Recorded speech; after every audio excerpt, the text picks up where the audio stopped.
my name's Guy Kestervan. I've been a professional bike and kit tester for nearly 25 years, and this is part 3 of my custom project build-up on the Specialized Chisel limited edition Disturb and Decay paintwork Earth.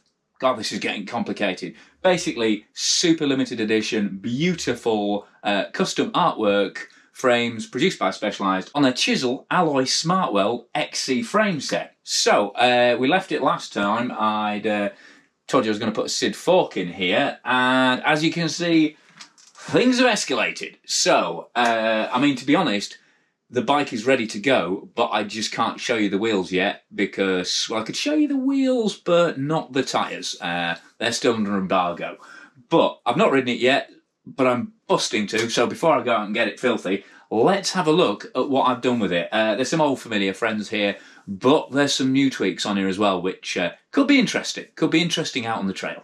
Let's get up close. So, as we've already seen, you've got this beautiful paintwork. This is the Earth version, and we talked about the SID fork in the last episode. So there it is, all 1,300, I think it was 1,320 grams once I got it cut to fit, because obviously being an XC racer, you get that fully slammed headset there. So no rise in there, no spacers. It's an XL frame, so I don't need the lift. And also, XC frames should be absolutely slammed, and if you watch the Kotick build, you'll recognise this is the Syncross Hixon bar. So it's a Scott product, super light bar and stem, all integrated in one. It's kind of meant to be 40mm effective, but it comes out near a 50mm really in terms of reach. So pretty short reach, but then that's offset by the fact you've got this really long top tube on this XL version. So, I mean, I'll go into the numbers and geometry and everything when we do a live ride video. And because it's such a beautiful, clean frame, I thought, well, let's keep it as clean as possible. So, as you can see, there's no gear cable there, and which means we've gone wireless with the GX wireless setup. Again, it's an alloy frame. Let's keep it relatively affordable, and also I had GX wireless already, so. It's only 45 grams heavier than the standard GX transmission anyway, once you factor in all the cables and stuff like that. And I just love the fact that all you've got on here are the 2 brake levers. So it's guide ultimate levers, slave to guide brake. So, you know, again, not a super light brake, you know, still plenty of stopping on there. But the idea behind that is I can go lighter on the rotors where you actually save more weight. So carbon fibre lever. I mean, you know, it's not a heavy brake, it's carbon fibre lever anyway. And, you know, titanium hardware on there. But as you can see, no dropper. So I thought, well, if I'm going to go gravel bike hunting, let's see how I get on just with a fixed post. And also, to be fair, because it's an XL, there's not a huge amount of room in there to fit a dropper post into. So it does actually come with a Specialized post, which is very good of them. There it is there. But it's a bit of a weight. 340 grams, that is. Whereas this Ritchie seat post, which I happen to have from a gravel bike build-up, only 260 grams. So I've already saved, 80 grams there? And then my favourite Fabric XLM minimalist carbon-railed saddle there as well, taking care of the seating comfort. And then we go down the seat tube, and as you can see, we've got a standard GX crank. Again, I was toying with the idea of putting a power crank on here, because I've got an old Sram XX1 power crank, but A, it's not on a dub axle, and it adds a fair amount of weight. And the whole point of this artwork series, you know, where you've got these little bits of digital mixed in with these kind of real earthy tones, is it's kind of documenting how technology can get in the way of our riding. So I thought, I'm already pushing it, but in a wireless group set on here, having a power meter to distract me from the joy of riding, which is what this frame set's all about, is definitely pushing it out. So, anyway, cut long story short, you can see it's a standard dub chain set there. Managed to find a fresh ring, so that's good. And if you look closely, eagle-eyed people will spot that's a flat top chain. Because as we move back along the bike, yes, sir. That is a SRAM Red road rear mech. It's the recently introduced 36 tooth capacity wide range rear mech. So you've still got a clutch damper on there to keep the chain tamed. But this beautiful cassette on here, I mean, obviously it's just resting on the axle. There's another one on the wheel.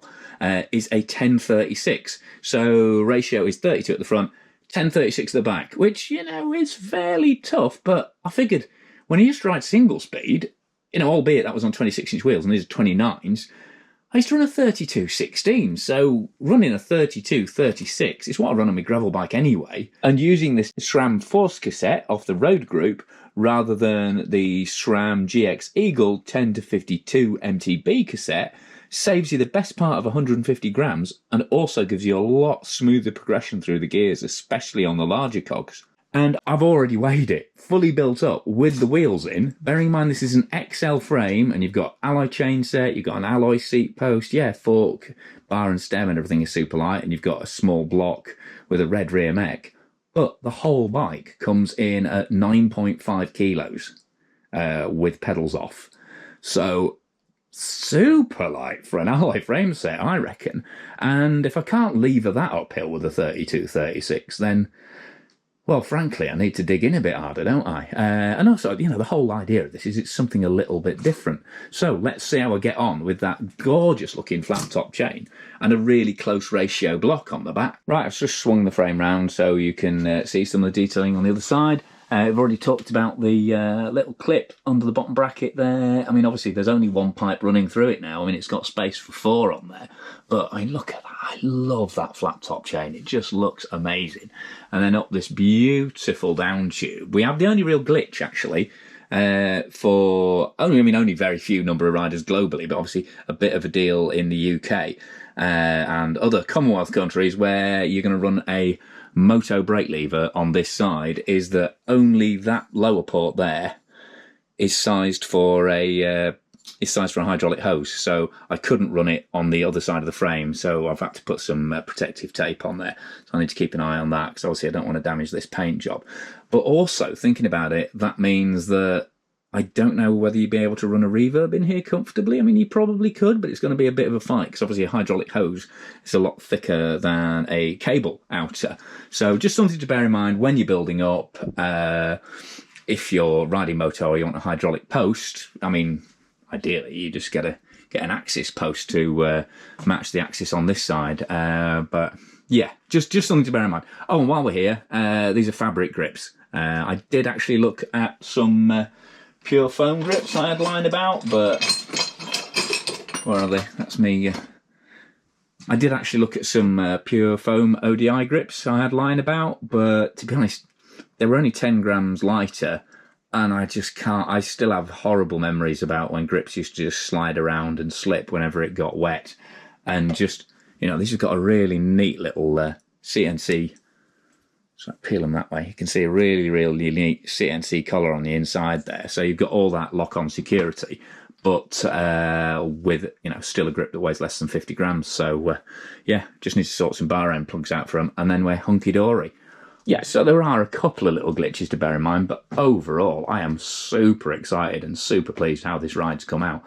How this bike's come out, not least in terms of weight, and also how it looks. I mean, it's hard to tell when it's in the work stand here, but it looks amazing with the wheels in, so super excited to show you those. Right, so you've seen the bike, you've seen the detailing, you've seen all the kind of road MTB crossover on there.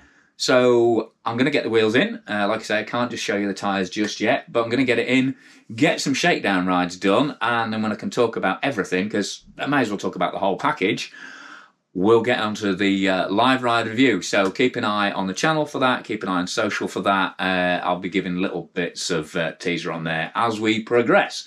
But for now, massive thanks to Giro Cycling UK for sponsoring the channel. Massive thanks to Georgia at Specialized for sending me the limited edition frame set. Thanks to Alex at Sram and Danny at Sram for the kit that I've used on the build. Thanks to the guys at Fabric as well for saddle and contact points, and Rory at Ritchie, and the guys at Scott as well. Plenty going on here, quite, like I say, quite an eclectic build. And massive thanks to my Patreon supporters who subscribe to the channel on a monthly basis, and they get exclusive, extended, behind-the-scenes edits, and they get all of this stuff ad-free. So if you like what I'm doing, please consider sponsoring me on a monthly basis on Patreon. But if you could subscribe, click for notifications, and give me a thumbs up like anyway, that really helps the videos get passed on. So massive thanks for watching. Thanks to all the guys involved in the project. Hope you're enjoying it so far, but the real fun bit is to come. It's just, you know, how quick and how fun can a essentially flat barred XC forked no dropper post sub 10 kilo crazy light alloy bike, how much fun can that be to ride on the trail? But for now, I've been Guy Kestevan on Guy Kest TV talking about my limited edition XC Gravel crossover Chisel project.